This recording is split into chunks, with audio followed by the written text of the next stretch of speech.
Le damos las gracias. Thank you very much, Dr. Thali, for your presentation. And we would like to open a session for a Q&A session. When you want to formulate the question, if you have a specific interest and you want a certain speaker to respond, you can just mention the name, or simply you can ask the question and the three speakers can respond. Accordingly, yes?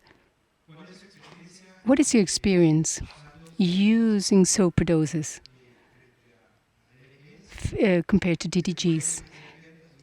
Can we do diets with inorganic matter? What is your experience? And what could be the positive effects in the gut health using this superdose? Regarding DDGs, that's my question. Yes, that's an excellent question. Can you hear me?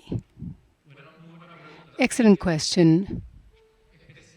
Specifically in DDGS, due to the fermentation process, phytato concentration reduces. That's why the digestibility of phosphorus increases. I do not have experiments, and I have not read any specific experiment with superdose with phytasa in diets with DDGS, but I assume that the effect would be below what's being observed with other matrix of ingredient matrix, because DDGS, the substract in the DDGS has been broken, metabolized with the yeast in the ethanol production process. So I do not have data, but I think that it would be less than observed in the other nutritional matrix. You were mentioning the phosphorus levels, values. I do think that if you're using phosphorus-based diets that are digestible, you are trusting the digestibility values of phosphorus and the matrix, the amount of phosphorus that is in the ingredients that we have. So it's okay to remove the inorganic phosphorus, the remnant, in the swine diets, especially in the ending process, because in many cases, due to the consumption increase of swine feed at the end and the lower relation of the requirements of phosphorus, many of these diets with 20 or 40% of DDGS, there's a lot of digestible phosphorus in that diet. So therefore shouldn't need inorganic phosphorus.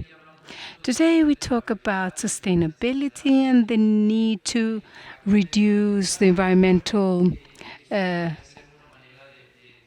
aspects. This would be a way to reduce that environmental process, reducing the phosphorus. But there's a nutritionist in the United States that says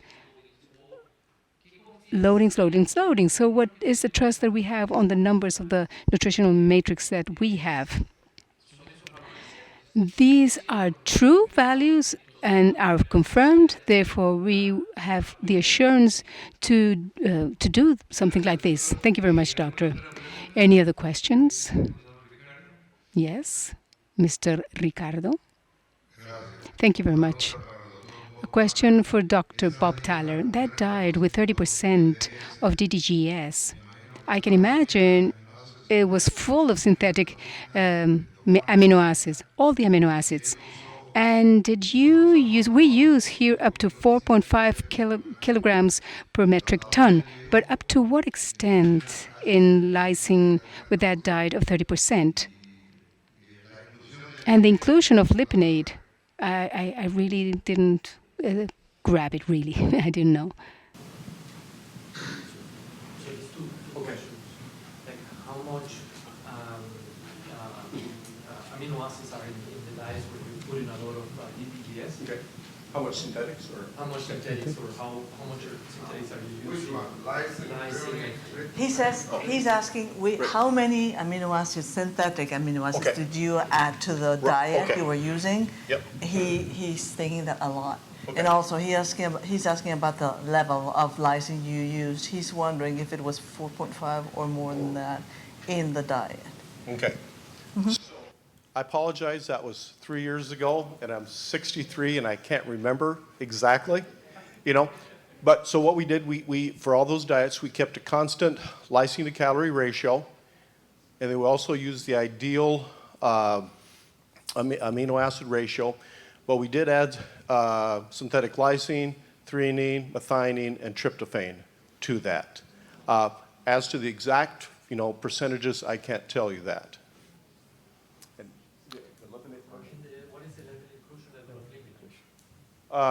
the maximum, and so, again, visiting with Dr. Musser, what they would do is actually they have a formulator.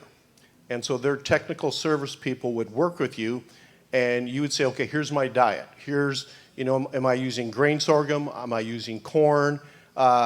Here's how much DDGS I want to use, and here's the fat content in that DDGS. And then they would tell you with that calculator how much you would add. Okay. Okay. He comes from the field. My question is the following. What is the NutriQuest service in the chemical composition of DDGS? I don't know why they do not use it as much in the United States. He was wondering, have you have any experience with NIR in the service from NutriQuest? NIR. I've worked with them from a standpoint because they have an incredible database on DDGS. And I think just about every ethanol plant in the United States, they get samples from, and then they do an NIR on it. And so you can see the whole nutrient profile from all the different plants throughout the years. So that's what I know about their analysis in NIR. Gracias, doctor. ¿Alguna otra? Thank you very much, Doctor. Any more questions? Two final questions because we're out of time. So lipinate affects the iodine value. I assume it also changes the fatty acid composition of the product. And I wondered if you could comment on that, and do you know specific changes that occur in the fatty acid composition due to the lipinate? Yep. And so basically what it does is through the process, it basically just reduces the amount of unsaturation. So let's say you've got a high level of oleic, 18-1 in there. And so what it's going to change through an enzymatic process, all of a sudden you're going to have less 18-1 and have more 18-stearic acid. And the same thing with linoleic. Instead of 18-2, when you add it, as it gets digested and before it gets converted back to fat in the pig, it changes that to 18-1 and 18-0. And the other question that we may get is, okay, what about export markets, right? And so one of the things is that, for example, Seaboard Farms out of Oklahoma uses it quite a bit, and they export to Korea, they export to Japan. So from that standpoint, it appears not to be an issue as well.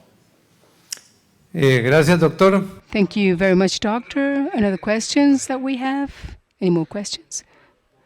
For Dr. Lee, at the industrial level, some of the companies that are offering their byproduct, DDGS byproducts, or DDGS concentrate, they use that CCT SIME in that process to obtain them? That's a good question.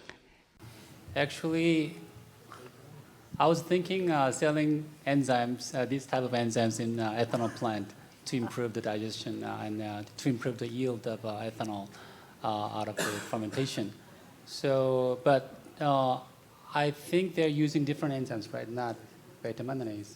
So for that part, I think that's the best answer I can say. Okay, muchas gracias. Thank you very much. we will wrap up the Q&A session, and I would like to thank the panelists for sharing their ideas on how to extract the best nutritional value of DDGS. Hand of applause for the panelists, please.